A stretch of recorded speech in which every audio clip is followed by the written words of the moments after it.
తాకట్లో ఉన్న మీ బంగారాన్ని విడిపించి ఆ రోజు ఆన్లైన్ రేటుకి కొంటాం. Sharma gold company.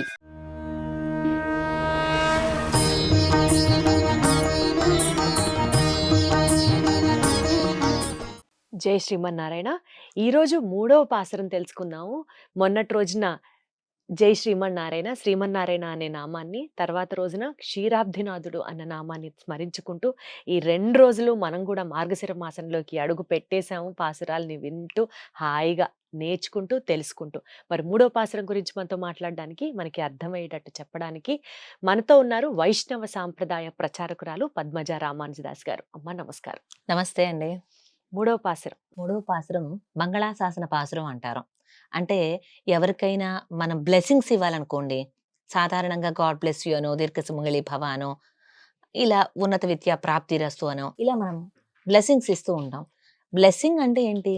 వాళ్ళు మంగళంగా ఉండాలని ఆశాసనం చేయటం, ఎదుటి వారి బాగు కోరుకోవటాన్నే మంగళాశాసనం అంటారు. అలా ఎదుటి వారికి మంచి కలగాలి అని ఆశీర్వచనం ఏదైతే ఉందో ఆ సమయంలో ఈ పాసురం సేవించవచ్చు. అంటే వాళ్ళని ఆశీర్వదిస్తూ ఈ మొత్తం పాసురం పాసురాన్ని చెప్పాలి. 3వ పాసురం మొత్తంగా కూడా వాళ్ళ దగ్గర మనం సేవించాం అంటే విన్నపం చేసాం అంటే 3వ పాసురం మొత్తాన్ని కూడా చదివామంటే వాళ్ళకి ఆశీర్వచనం అయిపోతుంది. అలా. అది ఏ మాసంలో అయినా చేయొచ్చు. ఎప్పుడైనా చేయొచ్చు. ఓకే. ఎప్పుడైనా ఎవరినైనా, చిన్న గాని పెద్ద గాని, మనకన్నా వయసులో పెద్దవాళ్ళని కూడా బాగుండాలని కోరుకోవటంలో వయసు తప్పులేదు నిమిత్తం కదా. లేదు. అవును. కాబట్టి ఎవరికైనా గాని ఈ పాసురం చదివి ఆశీర్వచనం అనేది చేయొచ్చు. దాన్నే మంగళాశాసనం అంటారు. మంగళాన్ని కోరుకోవటం అనేది ప్రతి ఒక్కళ్ళకి ఉండాలి. ఎదుటి వ్యక్తి బాగు కోరుకున్నటువంటి వాడే బాగుపడతాడు.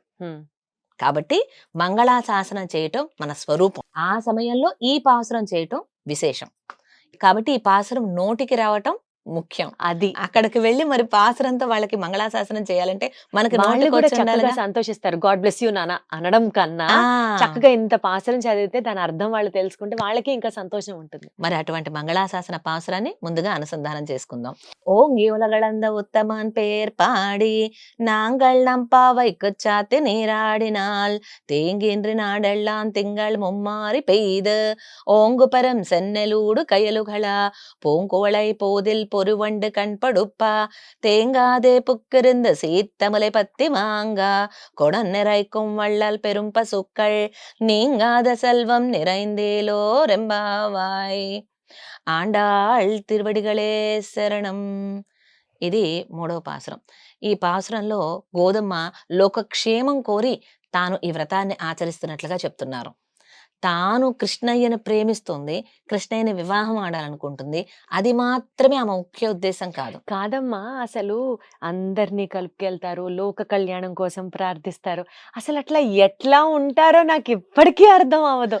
అసలు ఈ మనిషికి కోరికలేనేమో. ఇప్పుడు గోదమ్మకే ఓ కోరిక ఉందిగా, ఎట్లా అయినా సరే కృష్ణయ్య చెంతకు చేరాలి, కృష్ణకి తన ప్రేమని అందించాలి, ఆయన ప్రేమ ఈవిడ పొందాలి. ఇదే కదా ఆవిడ కోరిక. మరి ఎంతసేపు అది చెప్పరే, ఎంతసేపు లోక కళ్యాణార్థం అని ఎలా ఉండగలరు అలాగా? ఎప్పుడైనా చూడండి, మనకు కావాలనుకున్నది పొందిన దానికన్నా ఎదుటి వ్యక్తికి మనం ఏదైనా ఇస్తే వారు ఆనందపడిన దాన్ని చూస్తే మనకి ఇంకా ఆనందం అనిపిస్తుంది.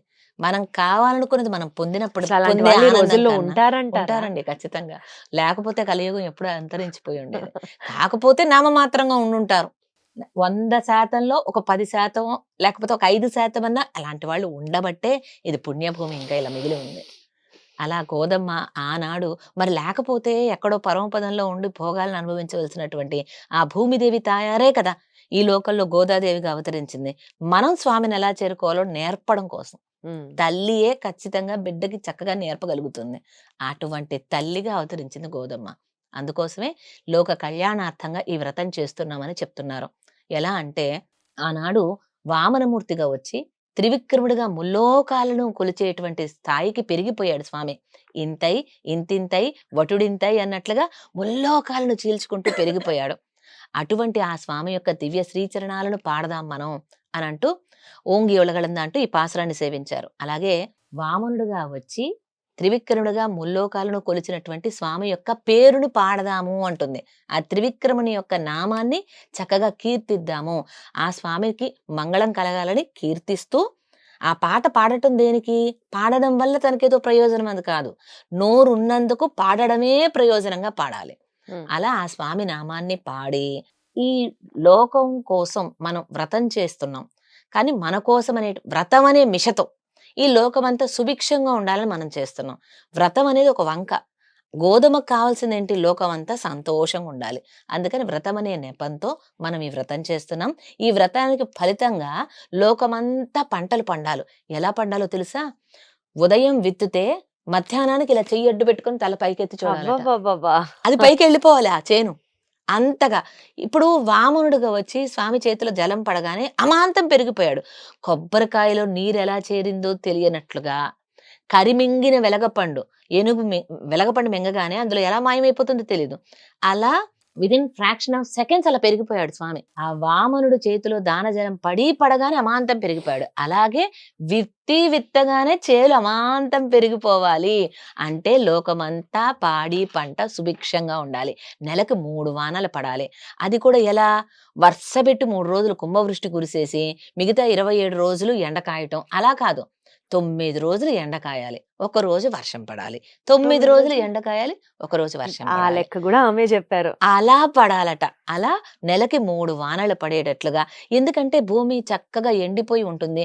ఒక దుక్కు వర్షం పడింది అనుకోండి, చక్కగా నీటిని పీల్చేసుకొని బాగా పంటనిస్తుంది భూమి. అందుకని ఆ విధంగా పడాలి, అంత సుభిక్షంగా ఉండాలి అని కోరుకున్నారు. అలాగే పంటలతో పాటు పాడి బాగుండాలి. ఎప్పుడైనా లోకం క్షేమంగా ఉండాలంటే పాడి అంటే ఏంటి? పశువులు. ఇప్పుడు చూడండి, ఈ లోకంలో పశువులు, ఇప్పుడు మనం ఉన్నటువంటి సమాజంలో మనం బాగా పితికితే అంత చెంబు పాలు వస్తే గొప్ప. ఈ చెంబు పాలకి కనీసం ఒక 4 చెంబులు నీళ్లు కలిపి మనకిస్తారు. అవును అవును అవును. అలా ఉండకూడదట. ఆ గోధుమ ఎలా చెప్తుంది? చేలన్నీ సమృద్ధిగా పండాలి. ఆ చేలల్లో నీళ్లు ఎంత సమృద్ధిగా ఉండాలంటే ఆ నీరు బాగా ఉన్న కారణంగా నీళ్లలోనేమో తామర పువ్వులు పూయాలట. నీళ్లు బాగుంటేనే కదా తామర పువ్వులు పూసేది. తామర పువ్వుల్లో బాగా తేనె ఉండాలి. ఆ తేనె త్రాగడానికి తుమ్మెదలు వాలాలి. వాలిన తుమ్మెదలు మత్తెక్కి పడుకోవాలి. పడుకోగానే అది ముడుచుకుపోవాలి. ఎలా? చక్కగా ఇలాగా చేలన్నీ పైదాకా పెరిగినాయిగా, గాలి వీస్తూ ఉంది, చేలిలా ఊగుతూ ఉన్నాయి, ఎంత అందులో బాగుందో తామర ఇలా ఊహించుకుంటేనే. ఊగుతూ ఉంది. ఆ తామరలో చక్కగా తుమ్మెదలు మత్తుగా తాగి పడుకునేటట్లుగా వాటికి ఒక వాటర్ బెడ్ అంటారు కదా, ఉమ్, ఆ విధంగా అంత సమృద్ధిగా నీరుండాలి. ఉమ్. వర్షం అలా కురవాలి, చేలంతగా పెరగాలి. పాడెలా ఉండాలో తెలుసా?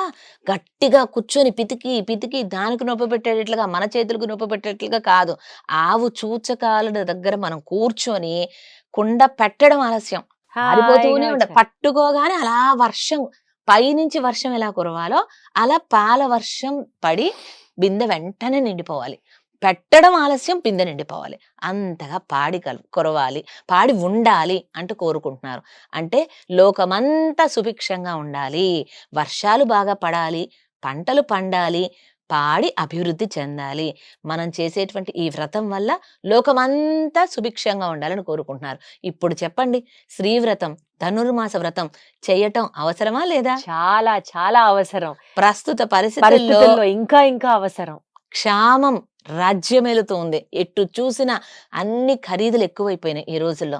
అలా ఉండకుండా పాడి పంట బాగా అభివృద్ధి చెందితే ఆటోమేటిక్గా ధరలన్నీ తగ్గుముఖం పడతాయి. కాబట్టి ఆ విధంగా లోకమంతా సుభిక్షంగా ఉండడం కోసం మాకే కోరికలు లేవండి, మేము అవసరం లేదు, మేమేం వ్రతం చేయక్కర్లేదు అనుకోని అవసరం లేదు. లోకమంతా సుభిక్షంగా ఉండడం కోసమైనా ఈ వ్రతాన్ని ప్రతి ఒక్కళ్ళు ఆచరించాలి. అటువంటి ధనుర్మాస వ్రతం తప్పకుండా ఆచరిద్దాం. ఇక ఈ రోజు మనకు అనుగ్రహించిన నామం త్రివిక్రమ అంటూ మనం సేవించుకోవచ్చు. ఎందుకంటే త్రివిక్రముని యొక్క పాటను పాడమంది, ఆ పేరును పాడమంది గోదమ్మ. అందుకని త్రివిక్రమ త్రివిక్రమ అనొచ్చు, వామన అనొచ్చు, శ్రీధర అనొచ్చు. స్వామి నామాలు ఏదో ఒక నామం తీసుకొని చక్కగా రేపటి రోజున మళ్ళీ మనం పాసురంలో కలుసుకునేంత వరకు ఆ నామాన్ని జపిస్తూ ఉందాం. అంటే ఇది మంగళాశాసనాలు ఇంకొకరిని ఆశీర్వదించే సమయంలో ఎందుకు చెప్పాలా అన్న దానికి ఇప్పుడు అర్థమైంది చక్కగా. అంటే ఎదుటి వ్యక్తి కూడా ఇంత ఇంత సంతోషంగా ఉండాలి, ఉండాలి, సంతోషంగా ఉండాలి, సుఖంగా ఉండాలి, సుభిక్షంగా సమృద్ధిగా. ఉండాలి, సమృద్ధిగా ఉండాలి, సౌభాగ్యంతో ఉండాలి. ఇంకా అసలు లేనిది అంటూ జీవితంలో ఏం లేదు. అది కూడా ఏంటి, మన మంగళాశాసనాలు అందించే వాళ్ళు బాగుండాలి, వాళ్ళతో పాటు మన సమాజం అంతా బాగుండాలి, అందరం బాగుండాలి, అందులో మనం మనం ఉండాలి. ఉండాలి. అబ్బా ఎంత బాగుందో వింటుంటే. ధన్యవాదాలమ్మా, ధన్యవాదాలు. ఆండాళ్ తిరువడిగళే శరణం. తిరువడిగలే శరణం. సర్వం సర్వం శ్రీకృష్ణ శ్రీకృష్ణార్పణం. అర్పణమస్తు.